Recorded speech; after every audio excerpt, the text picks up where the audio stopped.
ఈరోజు శుభదినం. ఎందుకంటే దాదాపు మా ట్రస్ట్ మెంబర్స్ అందరూ కాగడ హారతిలో పాల్గొన్న శుభ సందర్భం. రాజమంతరికి ఒకరుంటే ఒకరుండం, మీట్ కాదు. ఈరోజు అందరూ ఉన్నారు ఇక్కడ. ఈ శుభ సందర్భంలో పాదకుల గురించి, పాదకులు ఎందుకు ప్రతిష్ఠించాల్సి వచ్చింది, 2 మాటలు మాట్లాడుకుంటాం. సాయి ఏకాదశి సూత్రాలు చూస్తే నన్ను ఆశ్రయించిన వారిని, చెప్పండి ఎవరికి తెలుసు, నన్ను ఆశ్రయించిన వారిని, నన్ను శరణు చూచిన వారిని రక్షించుటే నా కర్తవ్యం. నన్ను ఆశ్రయించిన వారిని, నన్ను శరణు చూచిన వారిని రక్షించుటే నా కర్తవ్యం. 2 పదాలు వాడినారు బాబా ఇక్కడ.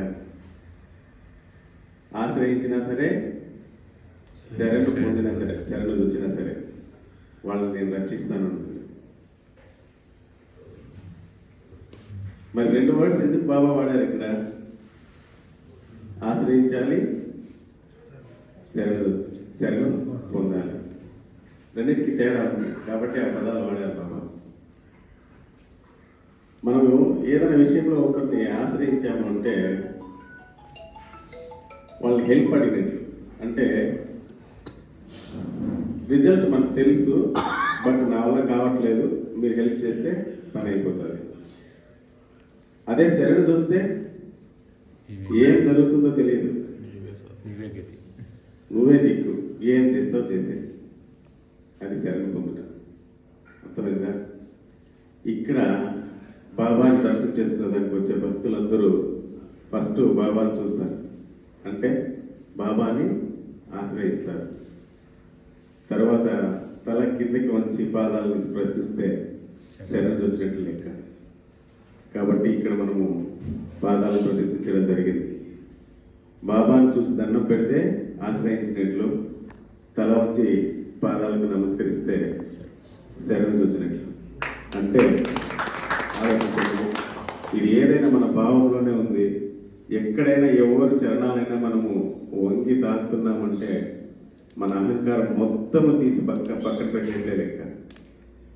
ఎవరి పాదాలైనా సరే మనం సృజించినామంటే మన అహంకారాన్ని మొత్తం తీసి పక్కన పెట్టేట్లు. అంటే మొత్తం నీదే, రిజల్ట్, ఫలితం ఏది వచ్చినా నీదే, నువ్వే నన్ను కాపాడుకోని అర్థం అనమాట. దండం పెట్టినప్పుడు ఆశ్రయిస్తాము, పాదాలను స్పృశించినప్పుడు శరణు చూస్తాం. కాబట్టి మన మందిరంలో ఇలాంటి ప్రత్యేకత ఉండాలనే ఉద్దేశంతోనే పాదాలను ప్రతిష్ఠించడం జరిగింది. కాబట్టి ప్రతి భక్తులు బాబాను ఆశ్రయించిన, శరణు చూచిన, ఇక్కడ స్పృశించి బాబా యొక్క తత్వాన్ని అర్థం చేసుకొని బాబా యొక్క ఆశీస్సులు పొందడానికి మనము అందరి సహకారంతో పాదకులు ప్రతిష్ఠించడం జరిగింది. కాబట్టి భక్తులందరూ ఈ యొక్క అవకాశాన్ని అందరూ సద్వినియోగం చేసుకొని బాబాకు శరణు పొందుతాం. అది ఎలా వచ్చింది చెప్పండి. ఎలా వచ్చింది? ఇక్కడ ఒక విచిత్రం ఏమంటే, బాబాలు బుక్లో రాసేటప్పుడు నన్ను ఆశ్రయించిన వారిని, శరణు వచ్చిన వారిని నేను బుక్ రాసినప్పుడు నాకు ఒక ఐడియా వచ్చింది. ఇక్కడ మన గుళ్ళో అందరూ బాబా దండం పెట్టుకొని వెళ్ళిపోతున్నారు, కానీ శరణు పొందడానికి కావాల్సిన అవకాశం పాదకులు ప్రతిష్ఠించాలి అన్న ఒక సంకల్పము మనసులో మొదలైనప్పుడు ఇంకా అన్వేషణ ప్రారంభమైంది. పాదకులు ఎలా ప్రతిష్ఠించాలి, ఎలా చేయాలి. ఈ పాదకులు చేసే పాదకులు ఎలా ఉండాలి అంటే బాబా ఇక్కడ కూర్చున్న పాదకులతో సమానంగా ఉండాలి. ఎందుకంటే వచ్చే ఏ భక్తుడికైనా కూడా బాబాని చూసిన తర్వాత పాదకుల్ని స్పృశిస్తే అక్కడ బాబాని పాదకులు స్పృశించినట్లు ఉండాలనే ఉద్దేశంతో ఆ సైజుతో మనం జైపూర్లో ఆ పాదాలు చేయించడం జరిగింది. అలాగే బాబాకు పాదకులకి బేస్ మొట్టం ఏదైనా ఒక డిజైన్ చేస్తే బాగుండు వెతుకుతూ వెళ్తే ఒక విచిత్రం జరిగింది. ఏమంటే 1999లో బాబా కోసం చేసిన తామర పువ్వే ఈ రాయి కింద ఉన్నటువంటి గ్రానైట్. మరి ఎందుకు ఇన్ని రోజులు ఎక్కడ తప్పించుకొని ఎక్కడెక్కడ ఉందో తెలియదు, కానీ 10 మంది 15 మంది చేతులు మారిపోయింది. అది ఒకరు ఇంట్లో పెట్టుకోవాలని, ఒకరు కొనుక్కొని వెళ్ళి కుండీల కింద పెట్టుకోవాలని వెళ్ళిపోయింది. మరి 99లో మన గుడికి ఎందుకు చేశారు దీన్ని అంటే, బాబా విగ్రహం క్రింద హైట్ లేపడానికి చిన్న విగ్రహం వస్తుంది కాబట్టి ఈ తామర పువ్వు చేశారు. కాకపోతే ఇది చాలా పెద్దదిగా ఉందనే ఉద్దేశంతో మళ్ళీ ఇంకో తామర పువ్వు చేశారు. అది మనకు పక్కన ధ్యాన మందిరంలో ఉంది ఆ పుష్పము. అప్పుడు బాబా కోసం చేసిన ఈ గ్రానైట్ని అలాగే మన అలిఫ్ గ్రానైట్ దీంట్లో వదిలేశారు. దాన్ని ఒక్కొక్కరు తీసుకుంటూ చాలా చోట్ల మారిపోయింది. అది మారిపోయి 25 ఏళ్ల తర్వాత మనం పాదకులు ప్రదర్శించాలనే ఉద్దేశంతో వెతుకుతూ వెళ్తే అసలు మీకు తెలియదు, అది ఒక గ్రానైట్, వాళ్ళు కిచెన్ గ్రానైట్ తయారు చేస్తారు. వాళ్ళు దీన్ని తీసి పక్కకు పారేసినారు. యాక్చువల్గా పక్కకు పారేసింటే ఇది ఇస్తే మేము గుళ్ళో పెట్టుకుంటాము అంటే, దాని చరిత్ర తెలుసుకున్నప్పుడు నిజంగానే అసలు బాబా అంటే అర్థమైంది. అప్పుడు దాన్ని తీసుకొచ్చి దాన్ని క్లీన్ చేసి ప్రతిష్ఠించడం జరిగింది. దేశాలు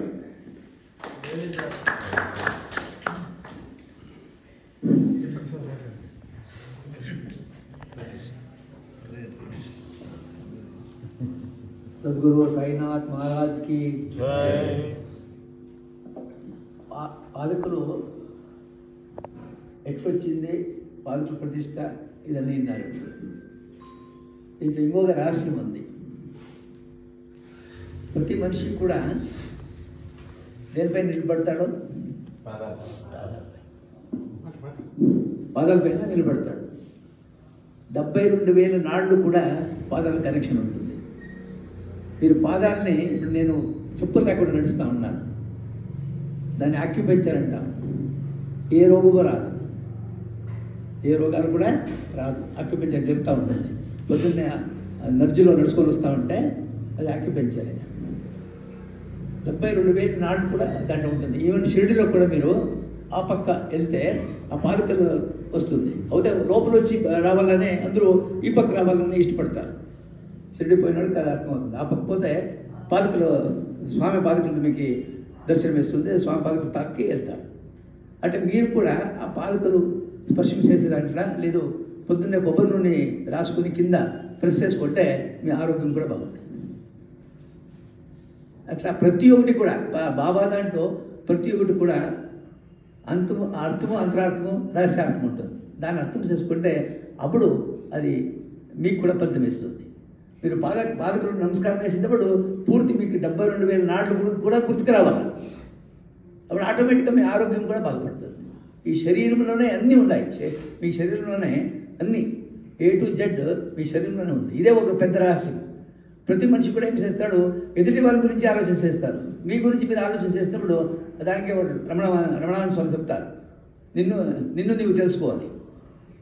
అమెరికా నుంచి ఒకరు వస్తారు, ప్రోక్లిన్ అని. వాళ్ళు, స్వామి నన్ను నేను తెలుసుకునేది, నాకు 42 సంవత్సరాలు, నేను ఇండస్ట్రియలిస్టు, నాది అమెరికా అంటాడు. అది కాదయ్యా, నిన్ను నీవు తెలుసుకో అంటాడు. ఏమి నిన్ను నీవు తెలుసుకునేది అంటే, నీలో ఉండే ఏమి నీలో ఉందో దాన్ని తెలుసుకో అంటే ఆత్మజ్ఞానము. ఇప్పుడు చూడండి, ఈ మహాత్మా గాంధీది విగ్రహాలు ఉన్నాయి. ఎక్కడున్నాయి? మహాత్మా గాంధీ విగ్రహాలు ఎక్కడున్నాయి? బయట పెట్టినా. అవునా? మహాత్మా గాంధీ దేశాని కోసము కష్టపడ్డాడు. దేశ చరిత్రలోనే మహాత్మా గాంధీది ఒక చరిత్ర ఉంది. అట్లా మహాత్మాని బయట పెట్టాం. వీళ్ళు అడుక్కొని తిన్నారు. 5 ఏళ్ళు భిక్ష చేశారు. వెంకటేశ్వర స్వామి కానీ, షిరిడి సాయినాథుడు కానీ, తాజుద్దీన్ బాబు కానీ, ఎవరైనా కానీ. వీళ్ళు పూజిస్తా అన్నాము, వాళ్ళని బయట పెట్టాము. ఎందుకు వీళ్ళని పూజిస్తూ ఉన్నాము, ఎందుకు వాళ్ళు బయట పెట్టాము? ఆలోచన చేయండి మీరు. ఎప్పుడైనా వచ్చిందా మీకు ఈ ఆలోచన? వీళ్ళు 5 ఏళ్ళు భిక్ష చేశారు, అడుక్కొని తిన్నారు. అడుక్కొని తిన్న వాళ్ళకి గుళ్ళు కట్టి అభిషేకాలు చేసి ఆరతులు ఇచ్చి చేస్తూ ఉన్నాం. ఎందుకు? ఆ రాశిని తెలుసుకుంటే చాలు, మీరు మీ మానవ జన్మ వచ్చిందానికి సార్థకమవుతుంది. వాళ్ళు ఏం చెప్పారు? ఆత్మజ్ఞానాన్ని బోధించారు. ఇప్పుడు ఉండేదన్నీ భౌతిక జ్ఞానమే. మీ కన్నుకి కనిపించేదన్నీ నాశనమయ్యేదే. అనాత్మ అంటాం దాన్ని. మీ కన్నుకి ఏమేమి కనిపిస్తూ ఉందో అదన్నీ నాశనమయ్యేదే. నాశనం కాకుండా ఉండేది మీలో ఉంది. అదేమది? ఆత్మ. ఆ ఆత్మజ్ఞానం తెలుసుకునేందుకే ప్రతి మనిషి కూడా మానవ జన్మని ఎత్తాడు. బట్ దాన్ని ఇడిచిపెట్టి వాళ్ళు సంసార దీంట్లోనే పడి లేచి ఇబ్బందులు పడతా ఉంటారు. మీరు ఎప్పుడు ఆధ్యాత్మికంగా ఆలోచన చేస్తారో అప్పుడు 100% ఆత్మ. దానికే బ్రాహ్మణులు ఎవరు అని అడుగుతూ ఉంటాను నేను ఎప్పుడు. ఎవరు బ్రాహ్మణులు? బ్రాహ్మణులు ఎవరు? తెలిసిన వారు. బ్రహ్మజ్ఞానానికి తపన పడేందరూ బ్రాహ్మణులే. బ్రహ్మజ్ఞానానికి తపన పడే ఇప్పుడు ఇంతమంది ఉన్నారు, ఇంతమంది ఎందుకు వచ్చారు? అరే ఆధ్యాత్మిక తెలుసుకున్నల్లా అని, బ్రహ్మజ్ఞానం తెలుసుకున్నల్లా. బ్రహ్మజ్ఞానం తపన పడేందుకు బ్రాహ్మణే. బ్రాహ్మణుడిగా పుట్టి వాడు బ్రహ్మజ్ఞానం తెలుసుకోకుండా ఉంటే శూద్రుడే. శూద్రుడిగా పుట్టి బ్రహ్మజ్ఞానం తెలుసుకుంటే బ్రాహ్మణుడే. అది అక్కడ ఉండేది. సమస్త దేవత గో బ్రాహ్మణ హరిహర సన్నిధో అంటాం, మంత్రంలోనే ఉంది. సమస్త దేవత గో బ్రాహ్మణ. గో జన్మ అయినడికే మానవ జన్మ వస్తుంది అని గో బ్రాహ్మణ హరిహర సన్నిధో అంటాం. సమస్త దేవత గో బ్రాహ్మణ హరి సన్నిధో ఆస్మిన్ వర్తమాన వరక కాంగ్రెస్ అవన్నీ చెప్పుకోపోతా ఉంటాం. దానికి మీరు మామూలు పూజలో ఉండే అర్థం తెలుసుకుంటే కూడా మీ జీవితాలు ధన్యమవుతుంది. సంతోషం స్వామి.